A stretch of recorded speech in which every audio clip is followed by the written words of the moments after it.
on the experience that can be detrimental to a career, because not only do we go on and talk about those people anyway, but they never get a chance to clear the air about things that might be said about them. Even those who I've had sticky relationships with find that in the end, the ordeal isn't so bad, and once you get in the studio with me, it's a different story from what you might have expected. I feel I'm a very nice person. No, really. And I try to be fair. I try to bring up as many things from the past that I have free-for-all talked about, and I ask them if it's true. I dissect it as many ways as I can think of. The Wendy Williams Experience is the place where celebrities should want to come and clear up gossip, rumors, and innuendo. They have the opportunity to put their story out there. It's their chance to tell the people what the real deal is. My show is almost a necessity if a celebrity expects to take it to the next level. Celebrities must share themselves with the public if they expect to stay on top. That's just the way it is today. There are so many people out there with great talent, but what separates great talent from stardom is the surrounding excitement, that buzz. On the Wendy Williams Experience, I always use Deborah Cox as an example of somebody who hasn't figured it out. Deborah's got a nice body, she's got a cute face, and she can really sing. So why isn't she as big as Ashanti or Beyonce? I'll tell you why, people. She doesn't have that certain je ne sais quoi. She's boring. She has no rumors swirling around her. She isn't linked to anybody exciting. She's just another talented woman who will never be a superstar. Celebrities who put themselves out there, whether on purpose or by mistake, can really get mileage out of their careers. Look at Paris Hilton. She and her sister Nikki Hilton were mildly interesting. It was cool that these two rich girls were on the red carpet and all that, but it wasn't until Paris got caught out there with the sex tape that her career really took off. Because of that controversy, her television show The Simple Life became a hit.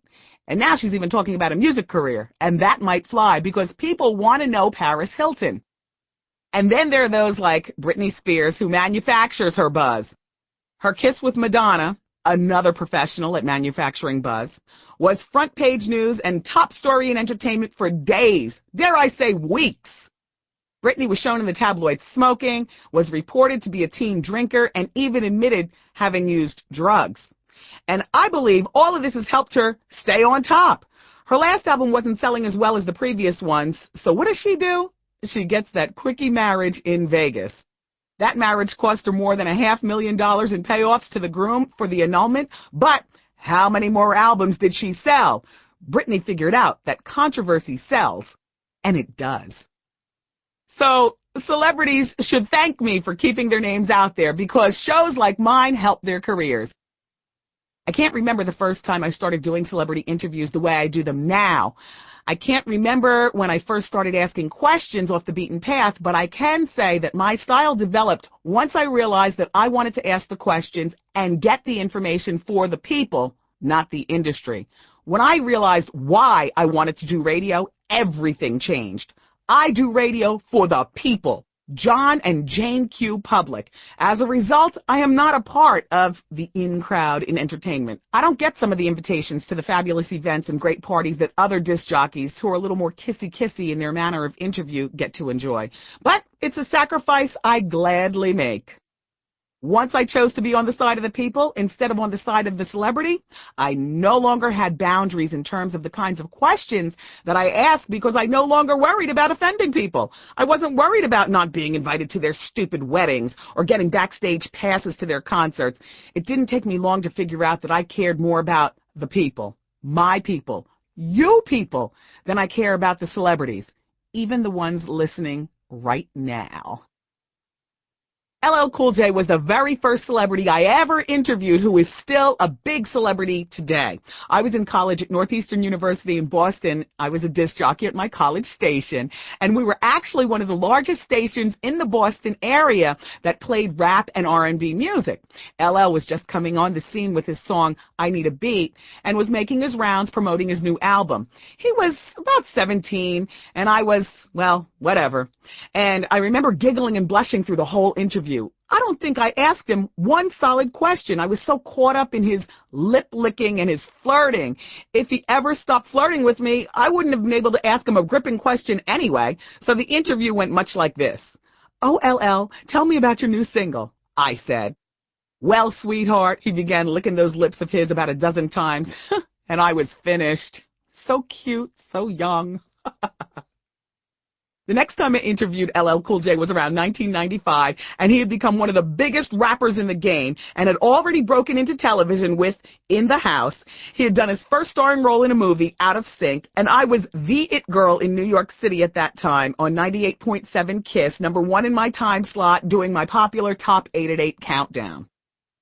Now, this interview was quite different. I wasn't falling for the flirtation.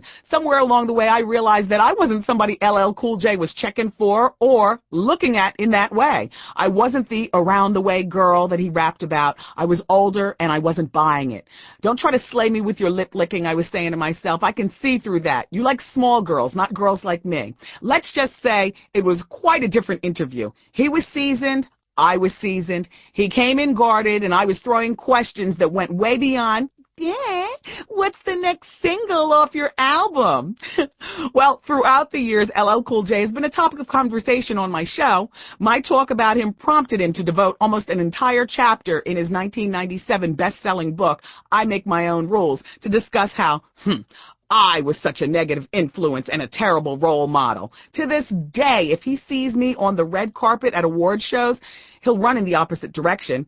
And that's fine. We're not friends. But to me, he's still the GOAT, the greatest of all time in rap music. The title, however, doesn't exempt him from being talked about on The Experience. I've had the pleasure of interviewing so many icons and divas, so many stars and faded stars, and I've learned never to predict what's going to happen in an interview because you never know. Even the most seasoned vets in the game can be thrown off course by an off-the-beaten-path question. I've had many interviews that I thought would be complete duds that turn out to be very exciting.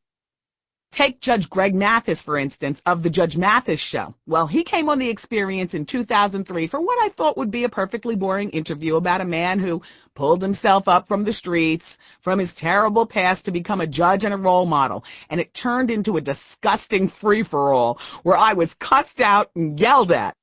This judge completely lost his cool. I can't even give you the details of the questions that I asked him that set him off. Unfortunately, after the interview, Judge Mathis went back to Detroit, and he slapped my radio station and me with a gag order, preventing me from talking about the interview or rebroadcasting it. But I can tell you this. It was one of my more memorable interviews that took a turn for the unexpected, to say the least. Voletta Wallace, the mother of the notorious B.I.G., Christopher Wallace, was a guest on my show in the spring of 2003.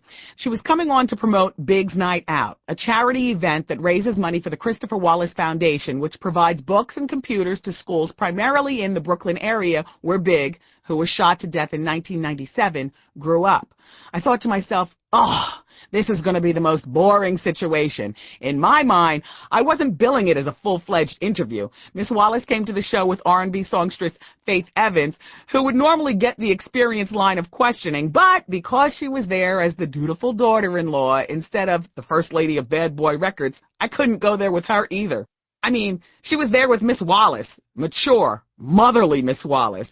I couldn't ask those kinds of questions in front of her. Miss Wallace was bringing a black cloud of maturity over the whole damn studio. Ugh! But I have to tell you that this woman just came in with her honesty, her smile, and her wisdomatic ways and changed everything I was feeling. She just lit up the room, and it ended up being one of my best interviews. She was surprisingly a lot smaller. Her hair was done in a proper upsweep. Miss Wallace is not shiny at all. She's understated elegance. You could tell by the fabric of her clothes. She was wearing good, expensive clothes. And she wasn't wearing any labels and no jewelry. Miss Wallace was no Janice Combs, if you know what I mean. And I think you do. But she's no wallflower. Miss Wallace brought the heat, honey. She not only talked about her age and how she hadn't had sex in years, but she also talked candidly about her son Biggie and his relationships with different women, and the conversation led to Lil Kim, and that's when it got interesting. There had been allegations that Biggie was abusive to Kim during their relationship, and that at one point he even pointed a gun to her head, and Miss Wallace said, here's the quote, "If my son held a gun to her head, he should have pulled the trigger and blown her brains out." It was like, whoa, she dropped that bomb, and when the smoke cleared, the entire